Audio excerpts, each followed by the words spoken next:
उधर भारत के नाम पर सवाल उठाने वाले विपक्षी पार्टियों के नेताओं पर हरियाणा विधानसभा अध्यक्ष ज्ञानचंद गुप्ता ने तंज कसा है। उन्होंने विपक्ष से पूछा है कि उन्हें इंडिया नाम से इतना लगाव क्यों है और भारत के नाम पर इतनी नफरत क्यों है। विपक्ष को नसीहत देते हुए उन्होंने कहा कि G20 निमंत्रण पत्र पर प्रेसिडेंट ऑफ भारत लिखे होने पर हमें गर्व करना चाहिए। वहीं उन्होंने विधानसभा की कार्रवाई पर सवाल उठाने वाले विपक्ष को भी आईना दिखाया है। इस बारे में हरियाणा विधानसभा अध्यक्ष ज्ञानचंद गुप्ता से खास बातचीत की हमारे एसोसिएट एडिटर अनिल कुमार ने। देश में इंडिया भारत विवाद की चर्चा हो रही है। इस समय मेरे साथ हैं हरियाणा विधानसभा अध्यक्ष ज्ञानचंद गुप्ता। इनसे जानते हैं कि ये विवाद क्यों छिड़ गया है और क्या कारण है कि विपक्ष भाजपा पर हमलावर है। देखिए अनिल जी, मुझे नहीं समझ में आता कि भारत के नाम से विपक्षी लोगों को क्या एलर्जी है। भारत जो सदियों से है, जो हमारे ग्रंथ हुए हैं, जो हमारे वेद हैं, पुराण हैं, हर ग्रंथ के अंदर भारत लिखा गया है। हिंदुस्तान देश को, इस देश को भारत लिखा गया है। कहीं पर भी आपको इंडिया नजर नहीं आएगा। जब 1947 के अंदर देश आज़ाद हुआ और उसके पश्चात जो हमारा संविधान लागू हुआ, उस समय भी इस विषय को लेकर कई जो लोग थे उन्होंने अपने अपने विचार रखे थे कि नाम क्या होना चाहिए। तो उस समय भी बहुत सारे लोगों ने कहा था कि इस देश का नाम भारत होना चाहिए।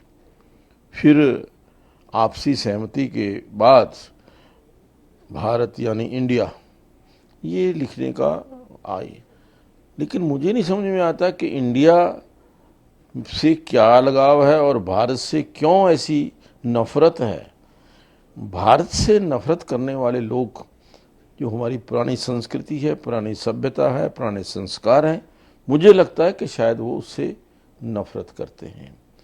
आज हमारे देश के यशस्वी हमारे राष्ट्रपति जो उन्होंने G20 में निमंत्रण पत्र दिया है, वो भारत के राष्ट्रपति के नाम से गया है।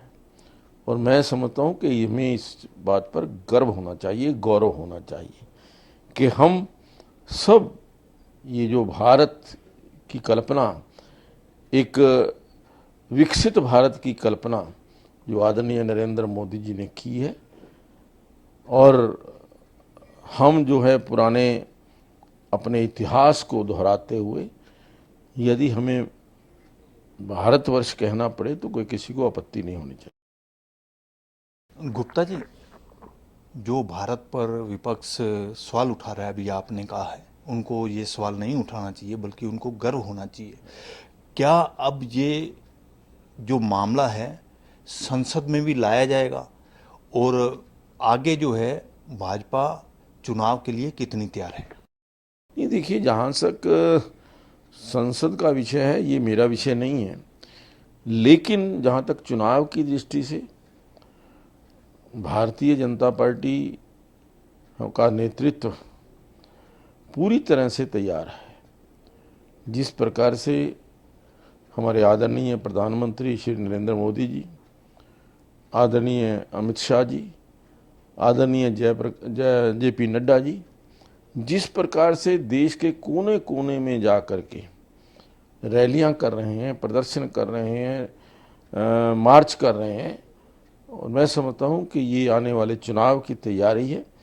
और एक राजनीतिक पार्टी होने के नाते ये हमारा फर्ज भी है कि हम चुनाव की दृष्टि से हमेशा तैयार रहें। गुप्ता जी, मानसून सत्र आपने चलाया और 3 दिन चला, लेकिन विपक्ष के नेता भूपेंद्र सिंह हुड्डा ने विधानसभा की कार्रवाई पर सवाल उठाए हैं और उन्होंने ये भी कहा है कि सरकार मुद्दों पर चर्चा करने के बजाय भागती नजर आई है। देखिए अनिल जी, विपक्ष है, कहने को तो कुछ भी कह सकता है, लेकिन बिजनेस एडवाइजरी कमेटी के अंदर चर्चा होने के पश्चात, हालांकि उन्होंने कहा कि इसका समय बढ़ाना चाहिए, एक औपचारिकता पूर्ण की उन्होंने, उसके लिए उन्होंने कभी जोर देकर ये नहीं कहा कि नहीं 3 दिन की बजाय 4 दिन का करना चाहिए, 5 दिन का करना चाहिए। कोई ऐसी प्रपोजल उनकी तरफ से नहीं आए।